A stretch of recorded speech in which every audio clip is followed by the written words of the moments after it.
ascolto di Radio Padania Libera e ben trovati all'appuntamento con Onda Libera, anche oggi dedicato in gran parte alla proposizione di alcuni degli interventi che si sono tenuti durante il convegno organizzato dall'associazione asimmetrie.org e dal professor Alberto Bagnai in primo luogo. Un'Europa senza euro, il titolo del convegno, che si è tenuto a Roma il 12 aprile scorso, sui costi e i benefici per le imprese e per le famiglie europee nell'analisi di economisti e politici europei. A proposito di politici, ascolteremo tra poco l'intervento di Frits Bolkestein, olandese, ex commissario dell'Unione Europea e autore di quella direttiva Bolkestein che mise in allarme i produttori di servizi per tutta Europa e che dice esplicitamente la sua a posteriori, passato un certo numero di anni, sulla costruzione europea. E subito dopo Hans Olaf Henkel, ex presidente di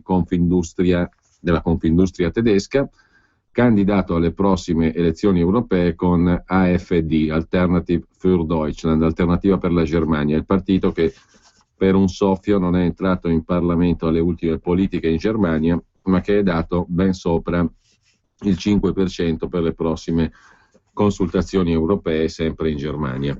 E naturalmente altri interventi. Intanto, prima di ritornare al convegno del 12 di aprile a Roma, sulla questione dell'Europa senza euro, la prima pagina dell'Ansa di questa mattina, che in questo momento si apre con una notizia che viene da Torino. La Procura di Torino ha chiuso le indagini su Stamina, gli indagati sono 20, tra cui Davide Vannoni, il padre del metodo Stamina, anche lui per inciso candidato alle prossime europee.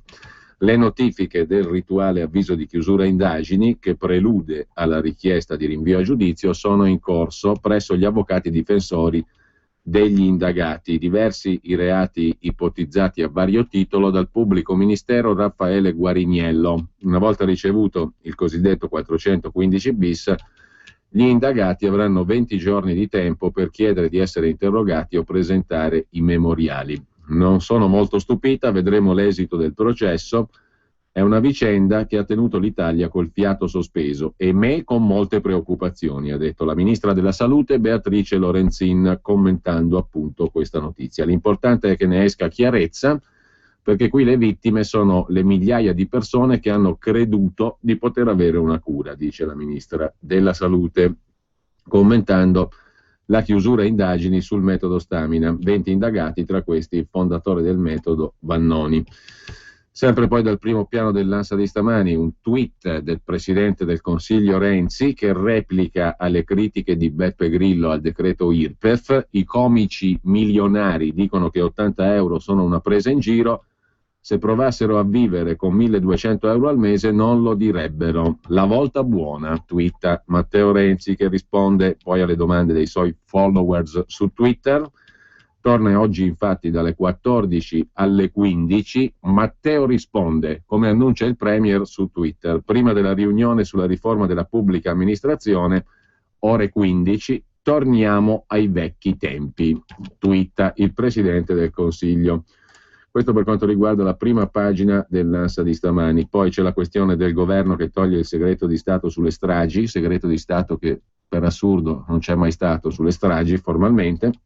È una questione che sembra essere parecchio di lana caprina. E infine le domande al test di medicina sparite, esplode il caso dell'Università di Bari. Sta facendo discutere la graduatoria degli studenti che hanno superato i test di ingresso alla facoltà di medicina nella sede di Bari, dove in 6 si sono collocati tra i primi 100 candidati. Leggendo la graduatoria si evince che gli studenti che hanno affrontato le prove a Bari si sono classificati al terzo, quinto, 25esimo, 48esimo, 49esimo, 61esimo posto. Sul web sono in molti a sollevare dubbi su questo risultato, rilevando che proprio a Bari, lo scorso 8 aprile, il giorno delle prove, fu scoperto un pacco manomesso da cui mancava un plico contenente le domande del test. Il rettore dell'Università di Bari dichiarò che prima di procedere con l'esame fu chiesto al Ministero come si dovesse procedere in questa circostanza e dopo alcune verifiche il Ministro ci ha autorizzati a procedere, ha detto il rettore dell'Università di Bari Antonio Uricchio.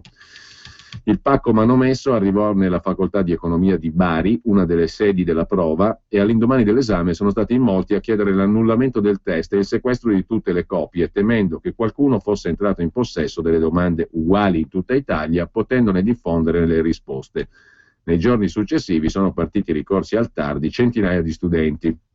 La graduatoria degli idonei è stata pubblicata sul sito del Ministero dell'Istruzione, non ci sono i nomi dei candidati, ma con i codici identificativi degli atenei si possono individuare i 6 classificati che hanno fatto il test all'Università di Bari. Così l'ANSA in prima pagina stamani. Tra le altre testate poi c'è da segnalare la prima pagina dell'Indipendenza, il quotidiano online diretto da Gianluca Marchi, che tiene il fuoco acceso, il focus sul Veneto indipendente ma con una magistratura diversa, è il titolo del pezzo di Enzo Trentin. E poi sempre in primo piano Marine Le Pen che dice alle europee vogliamo essere il primo partito di Francia, e il capogruppo della Lega Nord in Consiglio Comunale a Bologna, Manes Bernardini, diffidato dall'Ufficio Nazionale Antidiscriminazioni Razziali, un organismo istituito presso il Dipartimento Pari Opportunità della Presidenza del Consiglio dei Ministri per alcune frasi di denuncia contro i bivacchi dei Rom all'ospedale Maggiore di Bologna. Il leghista bolognese, diffidato dall'ufficio antidiscriminazioni razziali, dice non mi farò intimidire. E poi ancora da segnalare un articolo sugli Eurobond, l'ultima frontiera del delirio degli stampatori di moneta. Forza Italia sostiene questa posizione, ed è crisi anche a Milano, scende il reddito di un terzo delle famiglie, come abbiamo visto stamani. Questa è in prima pagina sul quotidiano L'Indipendenza di Gianluca Marchi. Prima di tornare al convegno di Roma, però, è un piccolo completamento parziale, per così dire, della rassegna stampa di stamani, perché ci sono alcuni articoli segnalabili tra i quotidiani di oggi che non abbiamo segnalato in rassegna stampa. Intanto, da Milano Finanza, un brevissimo articolo che però fa il punto sulla questione delle competenze istituzionali, prima ancora che non delle riforme istituzionali. Altro che addio al Senato. Il Parlamento è già dimezzato di fatto, scrive Milano Finanza nell'articolo di Luisa Leone. Perché? Per un motivo molto semplice. Come è venuto fuori dai dati pubblicati dalla Camera dei Deputati, c'è uno studio sull'ultima legislatura con i governi Letta prima e Renzi adesso. Questo studio, prodotto dalla Camera dei Deputati, un dossier sui decreti legge, stabilisce, anzi fornisce i seguenti numeri. Più di una legge su 2 nasce in Consiglio dei Ministri e non in Parlamento. In sostanza, con i governi Letta e Renzi, il 60% delle leggi approvate dal Parlamento sono semplicemente leggi di conversione di decreti legge, cioè all'origine c'è un decreto legge, un atto del governo, che peraltro, secondo la Costituzione, dovrebbe essere giustificato solo da ragioni di necessità e di urgenza. Quindi altro che addio al Senato. Qui è il Parlamento nel suo complesso, Camera compresa, che è già stata dimezzata, perché il ricorso alla decretazione d'urgenza è una prassi sempre più forte, limitandosi all'ultima legislatura, cioè Letta-Renzi. Il 60% delle leggi approvate dal Parlamento è semplicemente la conversione dei decreti. Un'altra delle questioni di attualità del giorno è senza dubbio la vicenda Alitalia-Etihad.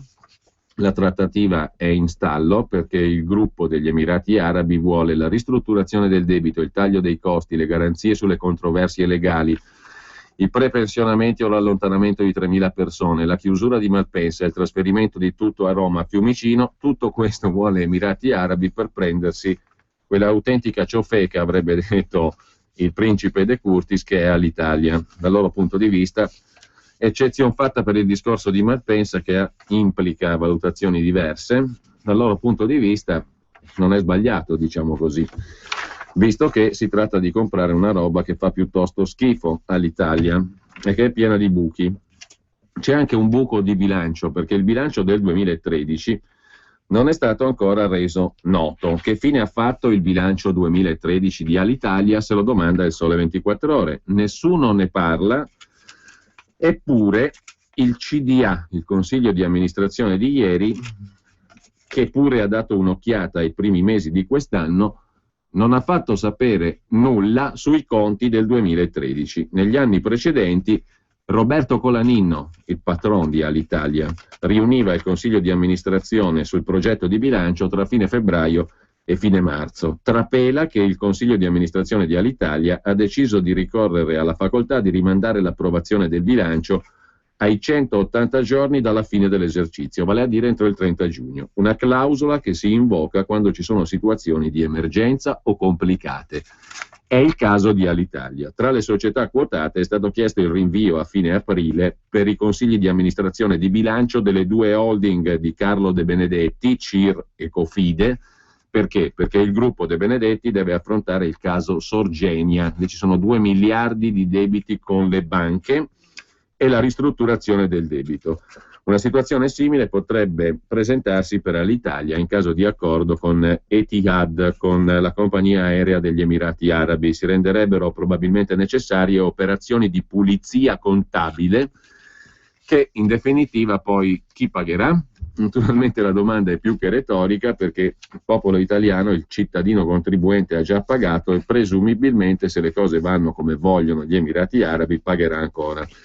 E c'è il mistero del bilancio del 2013. La compagnia fa sapere che i conti migliorano, basta leggersi invece il pezzo documentato di Giorgio Meletti sul Fatto Quotidiano per capire che non è così, e in ogni caso non sono ancora noti i conti dell'anno scorso. Il mistero del bilancio 2013 di Alitalia. A proposito di società pubbliche e parapubbliche, a cosa serve la multi-utility HERA?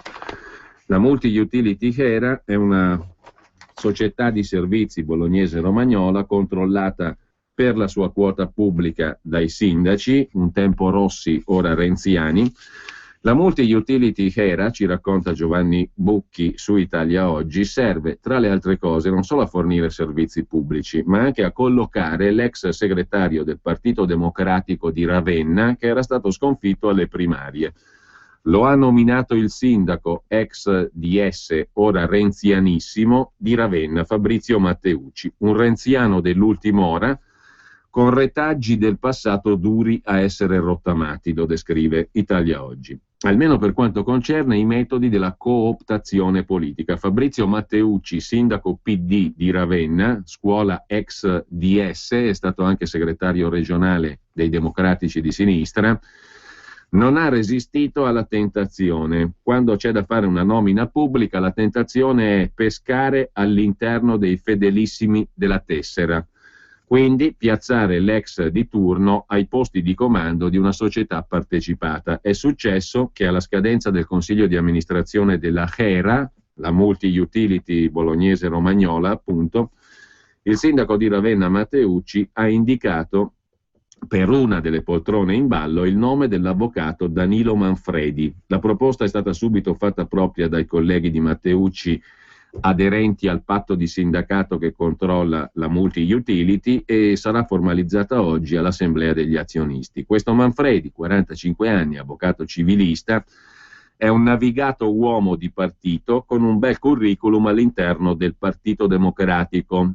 Non è un politico di professione, ma uno che il partito a Ravenna l'ha guidato e comandato per un certo periodo. È stato capogruppo in consiglio comunale a Ravenna e segretario comunale del PD. Ha ricoperto ruoli chiave nel Partito Democratico in città e non è finita qui, perché nell'autunno scorso l'avvocato Manfredi ha partecipato alle primarie per la poltrona di segretario provinciale del PD. È stato sconfitto dall'ex assessore di Cervia, Michele De Pascale, e adesso, battuto alle primarie, all'avvocato Manfredi viene dato il solito contentino, il posto nel consiglio di amministrazione della società di servizi, la multi-utility HERA, indicato dal sindaco di Ravenna. Mentre, sempre su Italia Oggi, tutt'altro articolo che ci riconduce un po' ai temi europei di cui ci occupiamo in particolare oggi. L'articolo è di Roberto Giardina da Berlino. Si continua a dire la Germania, i cattivoni tedeschi, però a quanto pare in Germania esiste un governo che fa il bene, cerca di farlo dei propri cittadini, tant'è vero che secondo quel che ci racconta Giardina da Berlino, l'85% dei tedeschi è soddisfatto del suo governo. Nessun governo mai così amato 6 mesi dopo le elezioni. Per la prima volta dal 69 bilancio pubblico in pareggio in Germania e grande popolarità per il governo.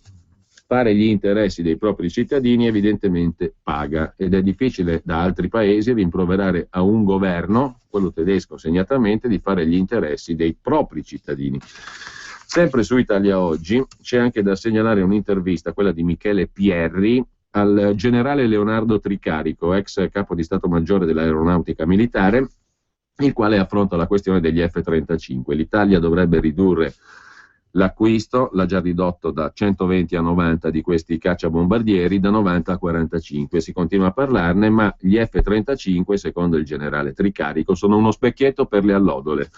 Se si vuole, ci sono un sacco di altre spese militari inutili da tagliare, e sono tantissime all'interno del comparto della difesa, che è pieno anche di privilegi, quelli sì belli corposi, ma di questi si parla poco, come di cert'altri privilegi che evidentemente sono poco spendibili sul piano della comunicazione pubblica, perché vanno a toccare interessi che si vogliono comunque tutelare. C'è la pubblicità, poi ancora qualche segnalazione per la lettura dai quotidiani di oggi, e poi torniamo al convegno di Roma organizzato dal professor Alberto Bagnai il 12 aprile scorso, con numerosissimi ospiti, politici ed economisti. Piuttosto interessante, parecchio interessante. E adesso chi lo dice?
Bene, brevissimamente, allora, dai quotidiani di oggi. Interessante la lettura del pezzo di Guido Viale sul Manifesto, come i media preparano un regime, lo spazio che giornali e TV riservano a Renzi è totalitario, dilaga il servilismo degli adulatori.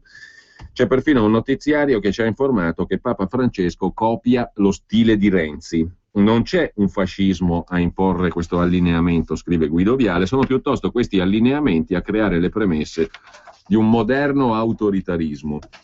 Mentre altro articolo degno di una lettura è quello firmato da Vittorio Sironi su Avvenire, a pagina 3, nella pagina dei commenti, perché tratta di un tema che è già emerso anche a livello di informazione sui grandi quotidiani ogni tanto, e si parla appunto di superbatteri resistenti ai farmaci, una nuova sfida per la medicina.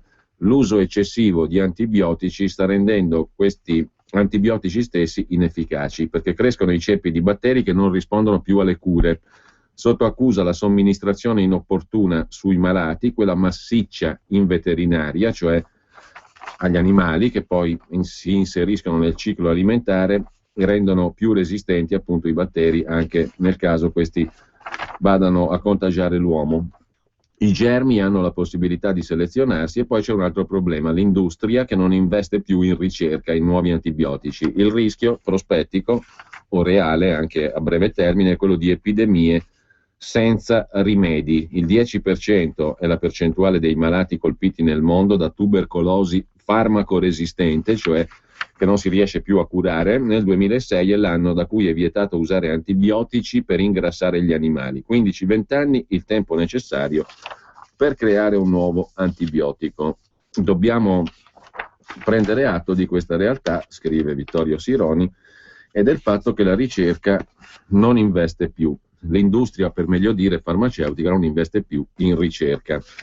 Mentre un dato lo fornisce anche il secolo XIX di Genova, ed è un dato sull'anno scorso, un anno di guerre, anche se non sembrava, o se non è sembrato a qualcuno, è stato l'anno nero, il 2013, anche per numero di morti. Mai così tanti morti dall'inferno del Vietnam. Nel 2013 oltre 128.000 morti nei 20 conflitti più gravi al mondo, il doppio se si contano anche le crisi locali. 9 vittime su 10 sono civili disarmati.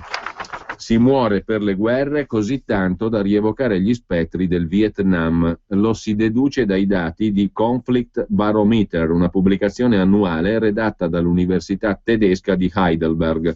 Nei 20 conflitti più gravi del 2013 hanno perso la vita 128.000 persone. Il dato è parziale e non tiene conto di altre 414 piccole guerre sparse per il mondo che provocano altrettanti caduti. Era dai tempi del Vietnam e del massacro di My Lai 1968 che non si segnalava una strage di analoghe proporzioni, secondo lo studio dell'Università di Heidelberg, del quale oggi parla il secolo XIX di Genova a pagina 8.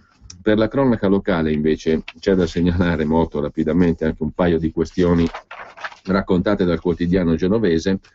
Una ha a che fare con l'interrogatorio shock, lo definisce il quotidiano, del funzionario dell'Agenzia delle Entrate arrestato a Genova che ricattava gli imprenditori 10.000 euro e stoppava i rilievi dell'Agenzia delle Entrate, del Fisco. Società sportive, venditori di pesce, agenzie funebri, nel mirino chi aveva delle verifiche in corso. Ha ammesso il funzionario dell'Agenzia delle Entrate: ho chiesto mazzette perché avevo bisogno di soldi.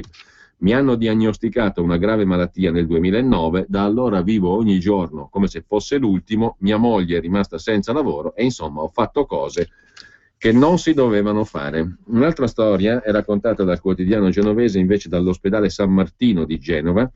Un ginecologo rifiuta l'esame dopo l'aborto, è dovuta intervenire la polizia. Si è dichiarato obiettore il ginecologo, che era di turno. Una paziente 19enne è rimasta in attesa per ore. Lo scorso anno 459 interventi al San Martino di Genova. La nuova tecnica farmacologica di interruzione di gravidanza è stata introdotta al San Martino di Genova dal 2010. Da allora sono stati effettuati 631 interventi. Nel 2013 gli aborti chirurgici e non sono stati 459, dato costante negli ultimi anni. Ma la storia raccontata dal secolo XIX è quella di una ragazza 19enne che aspetta nella sala d'attesa del padiglione 1 di ostetricia e ginecologia dell'ospedale San Martino. Ha appena assunto il secondo farmaco previsto dalla procedura per l'interruzione di gravidanza non chirurgica che ha iniziato giovedì. Fra poche ore in teoria qualcuno dovrebbe farle una ecografia e un esame complessivo per accertare che le medicine abbiano sortito l'effetto abortivo. Un momento delicato. La giovane giunta quella scelta in maniera sofferta e vorrebbe che tutto si risolvesse al più presto. Le cose non vanno per il verso giusto perché in reparto non c'è nessuno che si occupi di lei. È il sabato prima di Pasqua, l'unico medico presente è quello di guardia, però è obiettore di coscienza e non ha alcuna intenzione di prendersi carico della paziente. Il primario viene informato del problema ma sottovaluta la soluzione perché pensa che il ginecologo alla fine farà gli accertamenti previsti e invece il ginecologo non li fa. La paziente ha chiamato la polizia e l'ospedale ha fatto poi gli accertamenti che doveva fare. Infine, sempre dai quotidiani di oggi, vi segnalo ancora due letture. In prima pagina su Avvenire l'articolo di fondo firmato da Leonardo Becchetti che ci riporta ai temi dell'Europa con la questione però delle lobby. Quali sono le lobby più attive presso le istituzioni europee, la Banca Centrale Europea in primo luogo e la Commissione e il Parlamento? La lobby più attiva in assoluto è quella della finanza e delle banche. Un rapporto del Corporate Europe Observatory ci dice che presso le istituzioni europee il settore finanziario ha 1700 lobbisti registrati ufficialmente e spende mediamente più di 120 milioni di euro all'anno in attività di lobby per il settore finanziario e bancario, contro i 12 milioni, 10 volte meno, spesi da associazioni di consumatori, sindacati e organizzazioni non governative. C'è poi una sproporzione anche nella rappresentanza negli organi consultivi presso la Banca Centrale Europea e le istituzioni comunitarie tra i rappresentanti della lobby finanziaria e gli altri, perché, per fare un esempio, operano presso la Banca Centrale Europea, sono dunque riconosciuti dalla BCE, 95 ambasciatori o lobbisti della lobby finanziaria contro 0 di sindacati e associazioni della società civile. È un iperpotere questo della finanza che pesa anche sulle istituzioni europee, dalla Banca Centrale alle altre istituzioni comunitarie. Presso la BCE 95 lobbisti del mondo della finanza, 0 di sindacati e associazioni della società civile. Ci riporta ai temi europei anche una doppia paginata del manifesto intitolata Destre d'Europa, è un viaggio nelle destre d'Europa in vista del voto. A sinistra piace molto poco l'equilibrio politico dell'Ungheria e in particolare il pezzo di oggi, firmato da Massimo Congiu da Budapest, si occupa di uno dei partiti ungheresi che piacciono di meno, il partito Jobbik. Allarme, sono nazisti, titola oggi il manifesto. Intervista a Julia Vasarieli, giornalista, curatrice di un saggio intitolato La piovra ungherese, lo Stato mafia post-comunista. Jobbik è il partito di estrema destra più grande di tutta Europa, apertamente xenofobo, antisemita e anti-rom. È riuscito a prendere più del 20% alle ultime elezioni. È pericoloso, dice la giornalista Majara, che esista una simile organizzazione. Sono estremisti, razzisti, chiedono un referendum per uscire dall'Unione Europea. Quest'ultima questione, peraltro, è squisitamente democratica, a dire il vero. Inserita in una lista nera di oppositori, accusa neanche Marine Le Pen vuole allearsi con loro. E c'è un altro pezzo, quello di Guido Caldiron, dedicato invece all'Olanda e a Geert Wilders. Razzismo ma ossigenato, titola il manifesto. Dall'Islam all'euro, dimenticate le moschee, ora abbiamo un nuovo nemico, l'euro, l'Europa. Olanda dunque e Ungheria. E, guarda caso, Geert Wilders, che ovviamente non piace al manifesto, questo è più che legittimo naturalmente, e poi c'è il focus appunto su uno dei partiti ungheresi.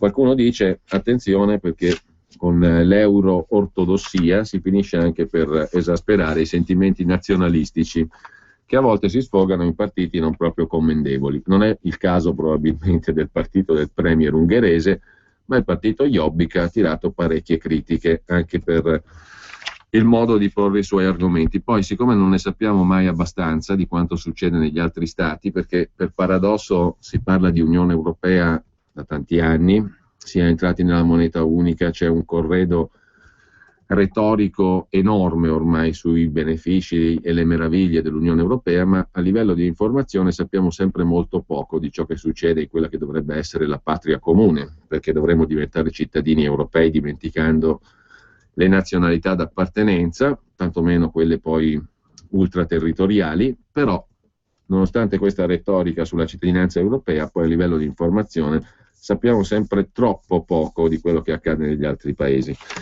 Torniamo a questo punto al convegno del 12 di aprile. Sul sito asimmetrie.org potete documentarvi in abbondanza anche dal punto di vista audio-video e magari, se vi va, ascoltare anche gli interventi che non propongo durante la trasmissione Onda Libera, gli interventi che ho lasciato da parte. Lì potete ascoltare tutto integralmente l'andamento dei lavori del convegno che si è protratto per tutta la giornata del 12 aprile scorso a Roma, organizzato dal professor Alberto Bagnai. A questo punto io vi vorrei proporre l'intervento al convegno di Frits Bolkestein, olandese appunto ed ex commissario dell'Unione Europea. Lo sentiamo subito.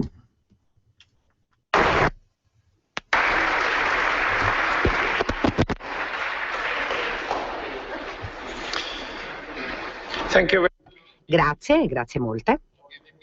Grazie per avermi dato la possibilità di prendere la parola in questa conferenza così importante. L'unione monetaria è il risultato di un desiderio francese e di una concessione tedesca.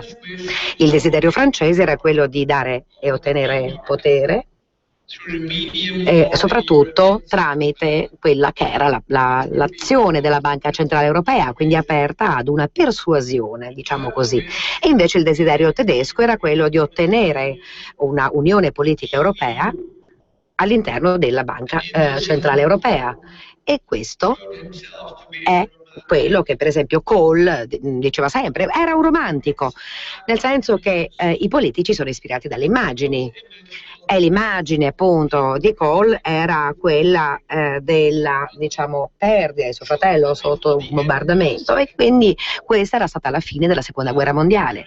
Ma secondo questa idea lui non avrebbe mai voluto vivere di nuovo quella situazione, quindi per esempio avere una Germania europea, e quindi in quel caso l'Unione Monetaria Europea avrebbe assicurato tutto questo. Lui era pronto ad offrire, diciamo, il simbolo della Renaissance tedesca, quindi il marco, e aveva dato questa concessione, cioè mettere fine al marco e poi andare a costruire un sogno, assistito naturalmente dal presidente Mitterrand e successivamente anche dal ministro degli esteri francesi, quindi mettendo all'interno dell'idea di una valuta comune. Bene, in questo caso appunto Kohl aveva fatto una concessione, e a questo punto data soprattutto da quello che era il cancelliere tedesco, e quindi avere questa valuta comune in quel momento in Germania era un modo comunque per consentire una forza del governo tedesco. E poi nel 91 Helmut Kohl nel Parlamento europeo disse, e legge in tedesco: l'unione politica è la controparte essenziale rispetto all'unione monetaria. Quindi siamo stati avvisati, no? L'unione politica doveva precedere quella che era l'unione monetaria, ma non è avvenuto questo, è successo l'opposto. In effetti l'unione monetaria è stata concordata a Maastricht, ma stiamo ancora aspettando la Banca Centrale Europea, ma vera. Quindi in effetti all'interno della conferenza di Maastricht Kohl disse che non sarebbe stato possibile soddisfare tutte le aspettative, ma in effetti c'erano delle dinamiche politiche che dovevano essere create, e naturalmente nessuno Stato sarebbe stato in grado di resistere, ma non ha funzionato neppure così. In effetti l'unione monetaria non ha avuto comunque un effetto integrante, invece ha avuto un effetto opposto, come vediamo oggigiorno. E al fine di ottenere l'accettazione dell'euro, la Germania ha insistito sulla stabilità, sul patto di stabilità e di crescita, che successivamente è stato poi concluso a Dublino e che ha dato origine ai 5 criteri che tutti gli Stati membri dovevano rispettare se volevano far parte dell'euro. Quindi, in primo luogo, come noi tutti sappiamo, il primo era il requisito secondo cui il deficit annuo di ogni Stato membro non doveva superare il 3%. Ora, tutti i firmatari del patto di stabilità e di crescita hanno fatto una dichiarazione solenne dicendo che i criteri sarebbero stati rispettati in maniera solenne, ma questo non è avvenuto. La Germania e la Francia sono stati i primi a mettere da parte, diciamo, quelle che erano le regole nel 2003. Ora, signore e signori, in effetti un trattato, un patto che tutti hanno firmato, e c'è stata una dichiarazione solenne, tutti hanno detto che avrebbero osservato queste regole. Bene, se questo patto viene poi rotto dopo pochi anni, quale dichiarazione europea o quale patto europeo deve avere o può avere qualche credibilità? Mi spiace molto dire che questo vale anche per quello che è il recente patto concluso a Bruxelles, che riafferma il patto di stabilità e di crescita, ma naturalmente rafforza anche le sanzioni. La Spagna ha già detto che non potrà rispettare questi criteri e François Hollande, il presidente della Francia, ha detto che la Francia non rispetterà i criteri. Vedremo. Helmut Kohl, sulla base della sua idea dell'Unione Europea, era un'altra idea forse per una Unione federale, e naturalmente la Germania aveva grande esperienza perché viveva in una situazione di diciamo Stato federale, però l'Unione Europea non è diventata uno Stato federale come succede per esempio in Germania o in Brasile, nel senso che comunque ci sono degli stati importanti che non volevano abbandonare, in primo luogo gli Stati Uniti, non volevano abbandonare la posizione di Stato, di superstato europeo, per poi diciamo far parte di un insieme. E poi c'erano quelli che si opponevano, perché per esempio mi è stato detto che non era possibile, dopo aver sofferto del dominio diciamo russo per tanti anni, non era possibile subire il dominio di Bruxelles, quindi molti hanno rifiutato questa idea, quindi gli spagnoli, adesso anche gli olandesi. E naturalmente è arrivato il momento in cui si crede, e molti credevano che lo Stato federale avrebbe protetto gli Stati piccoli rispetto a quelli grandi. Ma questo è vero che l'Unione Europea ha alcune caratteristiche federali, perché per esempio il Parlamento Europeo, la Commissione Europea, la Corte di Giustizia, il Consiglio, ma queste sono cose che lasciano il tempo che trovano, nel senso che comunque né la Germania né la Francia hanno ottenuto quello che volevano, perché da una parte si credeva che il Trattato di Maastricht rappresentasse una vittoria della Germania, e in effetti però non ha ancora diciamo accettato appieno quella che era il ruolo della banca centrale. La stessa cosa vale naturalmente per la Germania, quindi sia la Francia che la Germania hanno in effetti ottenuto l'opposto di quello che volevano, e quindi in ogni caso tutto questo non porterà mai ad una federazione vera e propria europea. Ora, signore e signori, la classe politica europea è stata influenzata dalle nozioni romantiche forse dell'idea dell'Europa, come viene poi indicato anche nell'introduzione del trattato, e diciamo che il romanticismo in politica è morto e sepolto, è anche pericoloso, perché comunque bisogna considerare che tante volte c'è, come ha detto appunto Robert Purcell, lo poeta scozzese, a volte bisogna anche mettere un freno, ma in ogni caso abbiamo visto che c'erano delle culture economiche diverse tra le aree del Mediterraneo e l'Europa del Nord. E naturalmente, per dirla in poche parole, non c'era solidità, secondo molti, all'interno della solidarietà mediterranea. Negli anni 60, per esempio, un ministro olandese aveva detto che i paesi che formano una unione monetaria danno in ogni caso un assegno in bianco agli altri. Ma questa idea è stata dimenticata.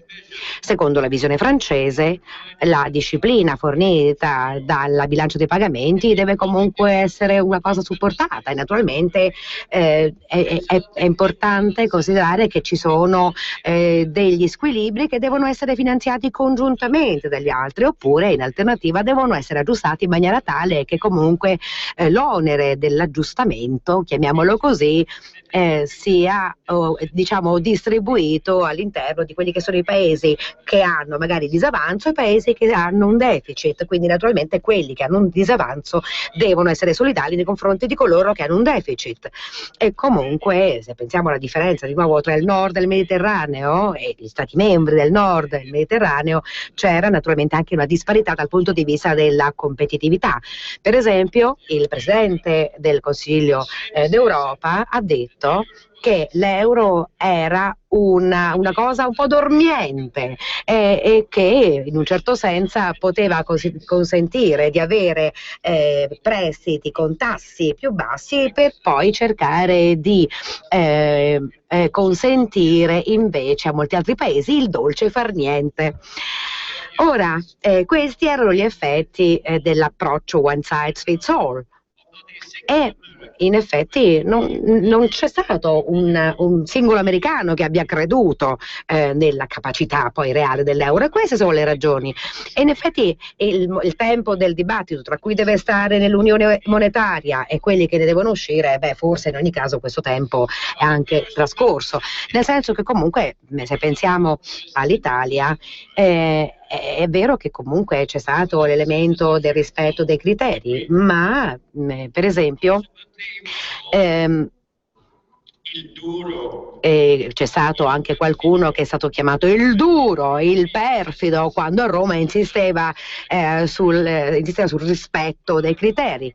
Da parte mia sono andato a Francoforte per incontrare Tittmeyer, che era il presidente della Bundesbank, e soprattutto per fare in modo che si opponesse o capire perché voleva opporsi magari all'ingresso dell'Italia nella Eurozone. E Bolkestein ha detto, ma, e cita in tedesco, dice: io farò il duro lavoro, oppure il lavoro sporco. E quindi in effetti era un qualcosa che Helmut Kohl aveva già deciso, e cioè Helmut Kohl aveva già deciso che l'Italia sarebbe stata parte della moneta unica, ma in effetti quello è stato una conseguenza disastrosa, così come quella della Grecia, non perché ha mentito sulle proprie statistiche, cosa che di fatto ha fatto, ma anche perché naturalmente si riteneva che non poteva essere dato alla Grecia quello che invece non era stato dato all'Italia. E in effetti si diceva, laddove ci fosse una disparità di trattamento, qualcuno comunque vi starà addosso. Ora poi la crisi si dice da molte parti che è stata creata e causata dalle banche. Ora non nego che molti banchieri hanno avuto un comportamento certamente inadeguato, hanno mentito, però molto è stato legato a quelle che erano le politiche di governo assolutamente sbagliate. Innanzitutto il deficit di governo, che in larga misura veniva finanziata dalla Cina, e quindi questo ha portato alcuni popoli tra i più poveri della terra a pagare per esempio per quelli che invece erano più benestanti, e poi naturalmente la politica della Fed, che in tanti casi era considerata bassa o insufficiente fino ad arrivare al 4%. Ora questi due fattori hanno causato un eccesso di liquidità, e in terzo luogo la legislazione che i nostri banchieri hanno utilizzato per estendere i prestiti, anche se non c'era la giusta copertura creditizia, e in tanti casi, secondo molti, si diceva che appunto erano stati i governi a costringerli. Ora, in questo momento siamo in una situazione un po' difficile, no? Allora, si dice che per esempio i governi dovrebbero ridurre le spese, risparmiare, al fine di rispettare il criterio del 3%, ma una delle lezioni che ritengo risalga agli anni 30 è che ridurre le spese in tempo di crisi prolunghi la depressione, e naturalmente la situazione attuale non è come quella degli anni 30, soprattutto perché noi conosciamo i nostri sistemi di previdenza sociale, che rappresentano un cuscinetto per quanto concerne gli effetti della disoccupazione, ma questo naturalmente porta anche a spese che vanno a compensare il tentativo di risparmiare. E in effetti tante volte ci sono stati governi come la Francia che sono stati scusati per non aver rispettato il 3%. Il governo greco fa promesse ma non le mantiene perché è debole. E quando ero membro della Commissione europea, ovvero prima del novembre 2004, la Commissione aveva concesso alla Grecia 150 milioni di euro per esempio procedere al catasto, e anche adesso vediamo che il catasto non esiste. In effetti l'economia greca tante volte si basa su accordi di corporazioni, quindi è difficile vedere in che modo la Grecia possa restare membro della Unione monetaria. Ritengo che la cosa migliore per la Grecia, e l'ho detto e lo dico ormai da molti anni, credo che la cosa migliore per la Grecia sarebbe uscire e magari tornare in un secondo momento, quando avrà ripulito un po' la sua situazione. E in effetti, perché mandare in missione la Troika ad Atene, se non per esempio andare a scoprire che il governo greco non ha fatto quello che aveva promesso? E un'altra cosa che non dovremmo fare è andare a creare gli Eurobond, perché questo significherebbe che tutti gli Stati membri andrebbero a finanziare i propri debiti con gli Eurobond ad un livello, ad un tasso di interesse concordato, e sarebbe un piano disastroso. In effetti vediamo che per esempio l'Olanda paga un tasso di interesse molto più alto degli altri. Secondo gli ultimi calcoli il tasso di interesse è salito di 7 miliardi di euro annui. In secondo luogo, e ciò che è peggio, è che gli Eurobond rappresenterebbero comunque una sorta di velo, diciamo così, come ha fatto l'euro, però i paesi in una situazione di deficit dovrebbero comunque rispondere ancora più al mercato, perché l'ex primo ministro belga aveva detto che comunque, e lui è un addetto di questo piano, ma sospetto che questo dipenda dal fatto che vuole abolire lo Stato-nazione, ed questa è un'idea assurda. E in termini più generali, signore e signori, la mutualizzazione diluisce la responsabilità, e questo è l'opposto di quello che dovrebbe succedere poi nei fatti.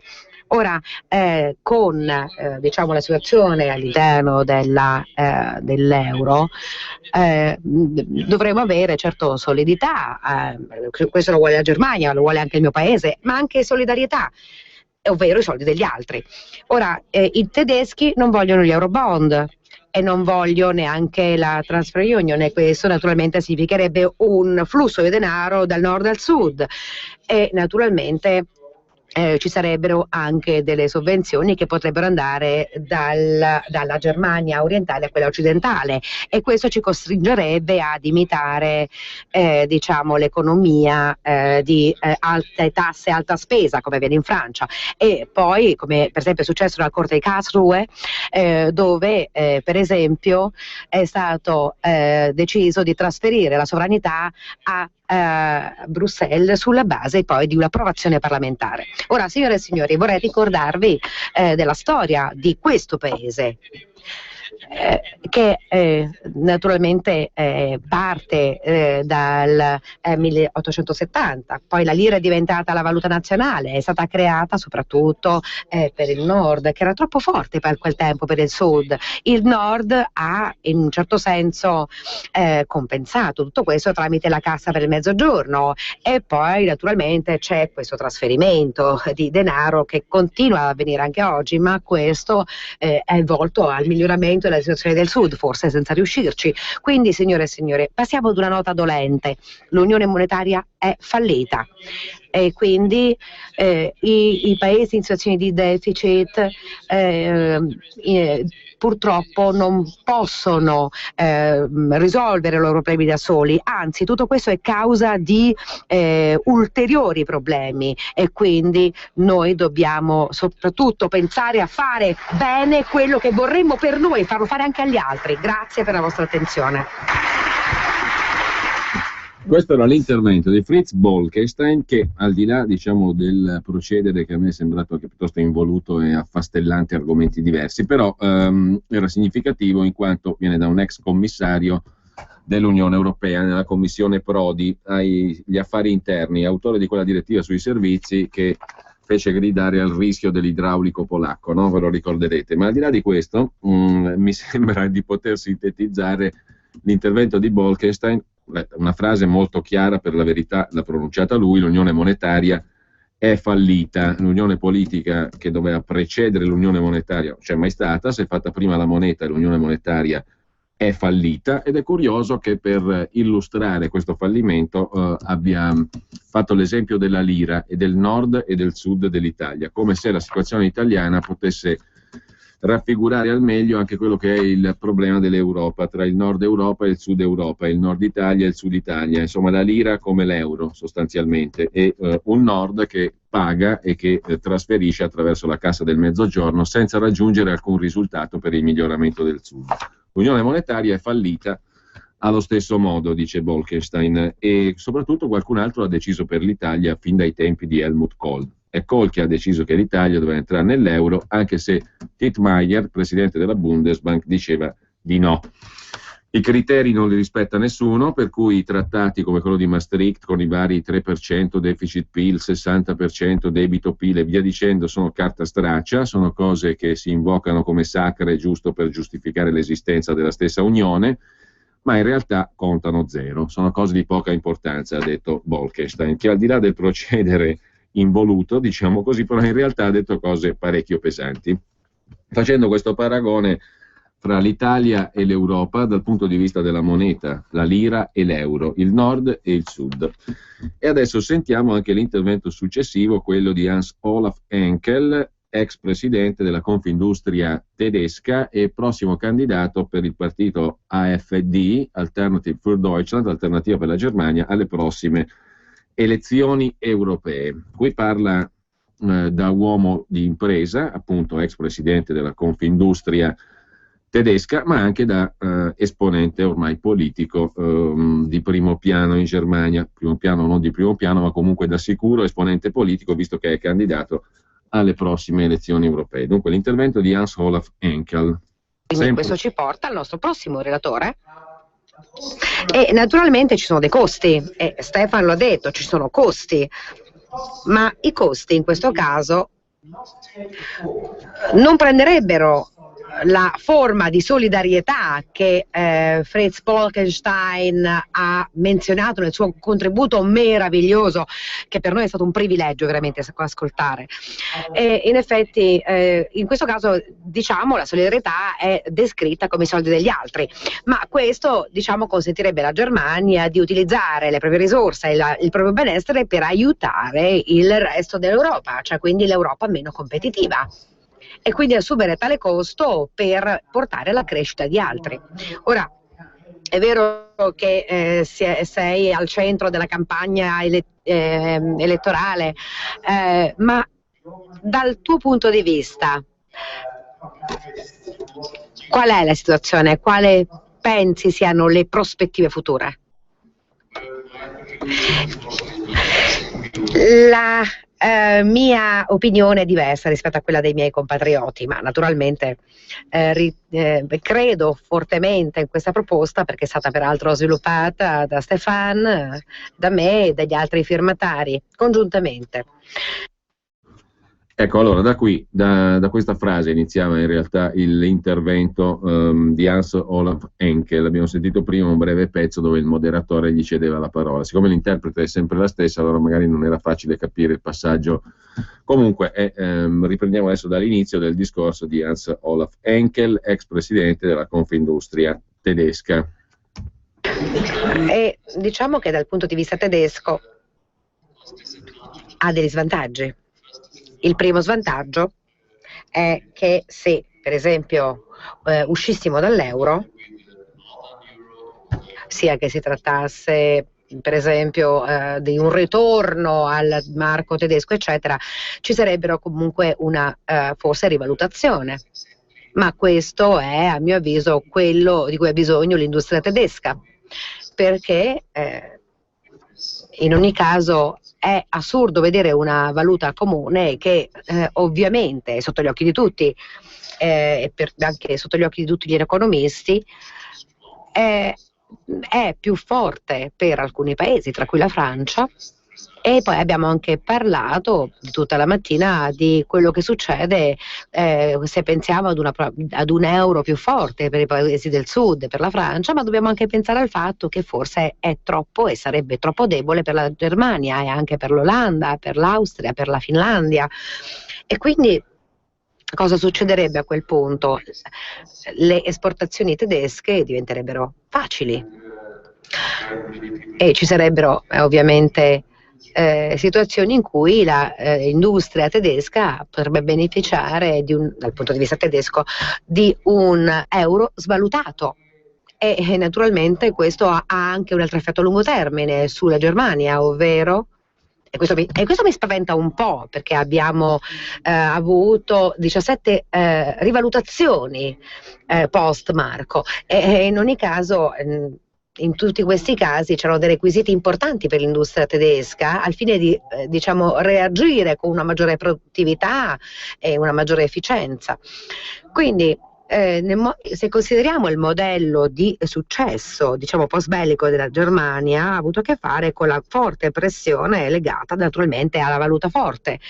E in effetti durante gli anni 90 noi avevamo, sempre dal nostro punto di vista, abbiamo avuto questa svalutazione competitiva rispetto appunto all'industria italiana, e in effetti ricordo che molte aziende tedesche hanno deciso di spostare i loro impianti in Italia e quindi acquistare le merci dall'Italia. Quindi la capacità, diciamo, della industria italiana di reagire a questa bassa competitività era una cosa legata certamente ad un periodo di forza della Germania, ma in questo momento, se pensiamo ad un euro svalutato, questo ci consentirebbe di esportare più facilmente.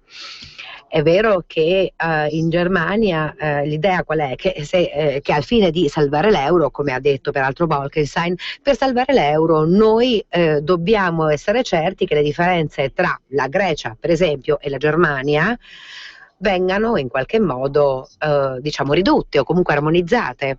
E quindi si cerca di fare tutto questo con delle riforme nel sud, sono d'accordo, certo, si cerca di farlo veramente con grande impegno in Grecia, in Spagna, in Portogallo. Meno fortemente in Italia, devo dire, non succede nulla in Francia. Ciò nonostante c'è un desiderio di spostare la produttività dal sud e portarla, diciamo, a quelli che sono gli standard tedeschi, ma non è sufficiente, le cose non funzionano. Quindi c'è una forte pressione in questo momento sulla Germania, posta appunto dalla Commissione europea e dalla Francia, di perdere, diciamo, la nostra produttività, e quindi in quel modo il ministro degli affari sociali francese ha suggerito qualche giorno fa che i tedeschi debbano inserire il loro sistema assicurativo insieme a quello francese. Qualcuno ha riso, ma io non rido per niente di questa cosa, perché questa è una minaccia veramente seria e non è soltanto una idea folle del ministro francese, perché anche il commissario Andor, che è commissario di Bruxelles, che è responsabile di questo settore, ha anche lui adottato una proposta per la socializzazione dei sistemi previdenziali a livello dell'Europa. Quindi il governo francese dice: ma noi dobbiamo ridurre il nostro disavanzo commerciale. Ora, non è un problema questo, per me non è un problema ridurlo se ci fosse una rivalutazione, ma in realtà non c'è consentito di rivalutare. Quindi l'idea di salvare diciamo l'euro è legata al fatto di armonizzare i paesi all'interno dell'eurozona, ma l'armonizzazione è l'opposto di cosa? Della concorrenza. Quindi quando noi per esempio abbiamo letto l'accordo di Lisbona, abbiamo appreso che un elemento chiave di successo in Europa è la concorrenza tra i paesi europei, quindi la concorrenza tra le idee migliori disponibili, e nessuno parla in realtà di concorrenza adesso si parla di armonizzazione. Noi abbiamo utilizzato per esempio per molto tempo l'idea della sussidiarietà. Ogni politico europeo fino al 2010 aveva un'idea di sussidiarietà, sempre, lo dicevano sempre i politici fino al 2010 nel loro discorso, parlavano di sussidiarietà, adesso non c'è più. In effetti, come ha detto Bolkestein, si diceva appunto che adesso abbiamo l'unione bancaria, abbiamo questa politica della Banca Centrale Europea piuttosto strana, devo dire, ma in realtà questo è solo un elemento di socializzazione del debito e dei debiti. Ora, io non voglio essere parte di un sistema che non crede nella concorrenza e adesso vuole l'armonizzazione. Io non voglio appartenere ad un sistema che in questo momento, un momento crede nella centralizzazione, perché io voglio la sussidiarietà. Io non voglio appartenere ad un sistema in cui tutto viene socializzato, quindi nessuno è responsabile per le sue cose. Io voglio essere parte di un sistema in cui tutti sono responsabili e sicuri. E poi vorrei aggiungere che credo che questa sia una dimostrazione di solidarietà, come ha detto chiaramente Stefan, cioè i tedeschi, se per esempio decidessero di uscire, dovrebbero in un certo senso lasciare indietro qualcuna delle loro garanzie. Ora ci sarebbe un biglietto di uscita piuttosto costoso, mettiamolo così, laddove la Germania dovesse decidere di uscire. Grazie. Questo era l'intervento di Hans-Olaf Henkel, ex presidente della Confindustria tedesca, candidato alle prossime elezioni europee per il partito Alternativa per la Germania, Alternative für Deutschland, l'AfD, che ha parlato, mi sembra di poter dire, come potrebbe parlare un politico lombardo, veneto o piuttosto piemontese rispetto al resto dell'Italia. Questa è la cosa curiosa. Io non voglio l'armonizzazione, cioè la socializzazione, che significa che io, che ho un certo standard, debba rinunciare ai profitti, al benessere, a ciò che produco per foraggiare paesi lazzaroni, mangioni, spreconi. Bene o male, lo riassumo in maniera molto grossolana, però l'argomentazione era questa. Un tempo si parlava di sussidiarietà, cioè ognuno faccia le cose al proprio livello e solo quelle che non si riescono a fare si delegano ai livelli superiori. Adesso la parola sussidiarietà, dice, mi sembra anche giustamente, anche è scomparsa dal vocabolario politico, specialmente europeo. Quindi non si parla più di sussidiarietà, se ne parla sempre meno, si parla di armonizzazione, che dal punto di vista del paese competitivo, del paese produttore, del paese organizzato bene, significa armonizzazione, significa socializzazione, cioè mettere in comune con chi invece è più furbo, è più sprecone, fa meno fatica e via dicendo. Insomma, si ripropone anche la questione della eterogeneità dell'Unione Europea nelle sue componenti. Un'osservazione basilare, banale: come possono stare insieme stati tanto diversi, con costumi civili, politici, sociali ed economici molto diversi tra di loro. È il problema numero uno della costruzione e non può essere sintetizzato da una moneta. Una moneta è uno strumento troppo rigido per rispecchiare diversità così enormi. Lo è già su scala nazionale, non è vero? Tant'è vero che Bolkestein prima citava l'esempio dell'Italia come di uno Stato nel quale pure c'era una moneta che rispecchiava una situazione squilibrata, una situazione fortemente squilibrata tra le componenti che compongono quella unione statuale, cioè l'Unione Statuale Italia. E l'esempio era quello italiano, proprio fatto da Bolkestein, credo molto appropriatamente. Figuriamoci su scala europea, tra 18 paesi che aderiscono alla moneta unica e 28 all'Unione Europea. La moneta non può funzionare perché ci sono realtà troppo diverse tra loro. Noi proseguiamo l'ascolto del convegno, proseguiamo a questo punto direi nei prossimi giorni. Domani dovremo avere invece la puntata con il professor Claudio Borghi Aquilini, che tra l'altro è uno dei partecipanti a questo convegno, e sentiremo nel corso delle prossime puntate di Onda Libera anche gli interventi coordinati da lui e il suo intervento e gli altri ospiti, perché il convegno proseguiva con si concludeva anzi con una tavola rotonda anche con esponenti politici, compreso il segretario della Lega Nord Matteo Salvini, oltre a Ignazio Messina di Italia dei Valori, Stefano Fassina del PD, Gianni Alemanno di Fratelli d'Italia, Guido Crosetto e Ugo Boghetta di Rifondazione Comunista. Una tavola rotonda che concludeva questa giornata e presieduta da Mario Giordano, direttore del TG4 e autore di quel libro sull'Europa, non vale una lira,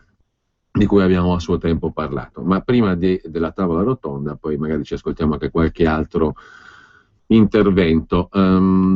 Ora rimane poco tempo, un'occhiata alla prima pagina dell'agenzia ANSA che ci riporta ai dati di finanza pubblica in chiave europea, dei quali abbiamo sentito parlare anche Bolkestein e Henkel negli interventi che abbiamo sentito stamani al convegno del 12. Vi ricordo che potete sentirvelo tutto il convegno in questione sul sito asimmetrie.org, e intanto l'agenzia ANSA apre la sua prima pagina con questa notizia: nel 2013 il deficit dell'Italia al 3% nel rapporto con il prodotto interno lordo. Deficit italiano al 3% sia nel 2012 che nel 2013, ma il debito è aumentato ed è aumentato non di poco, dal 2012 al 2013. Il debito pubblico è passato dal 127% del 2012 al 132,6% del 2013 rispetto al prodotto interno lordo. Sono i dati diffusi da Eurostat sulla base della prima notifica 2014 comunicata dal governo italiano.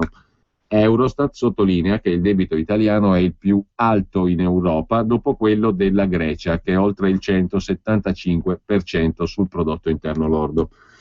Deficit dell'Eurozona e dell'Unione Europea in calo nel 2013, mentre aumentano i debiti. Il disavanzo scende dal 3,7% del 2012 al 3% del 2013.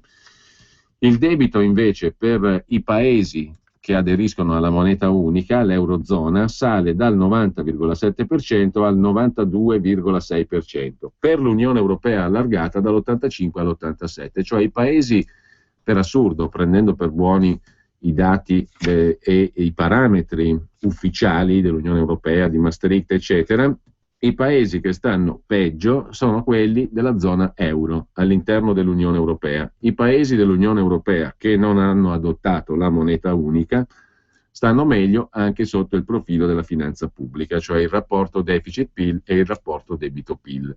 È un altro dato, se vogliamo, che conferma che la moneta unica è un fattore non di benessere, non di progresso, neanche sotto il profilo, per quanto possa valere, dei dati di finanza pubblica, ma è il contrario, perché i paesi fuori dalla moneta unica hanno parametri, anche quelli del famoso Trattato di Maastricht, migliori di quelli dei paesi che sono dentro la moneta unica. Ci fermiamo qui, ma siccome molti mi hanno chiesto di poter riascoltare un brano mandato venerdì scorso, io ve lo faccio ascoltare molto volentieri, e si tratta dello Stabat Mater di Giovanni Felice Sánchez, interpretato da una soprano catalana, Núria Rial. Con questi dati potete trovarlo anche su YouTube, e comunque, visto che veramente in molti me l'hanno richiesto, io lo trasmetto volentieri, perché anche secondo me è una piccola perla musicale. Lo Stabat Mater di Giovanni Felice Sánchez, interpretato da Núria Rial. Buon ascolto e buon pomeriggio a tutti da Giulio Cainarca.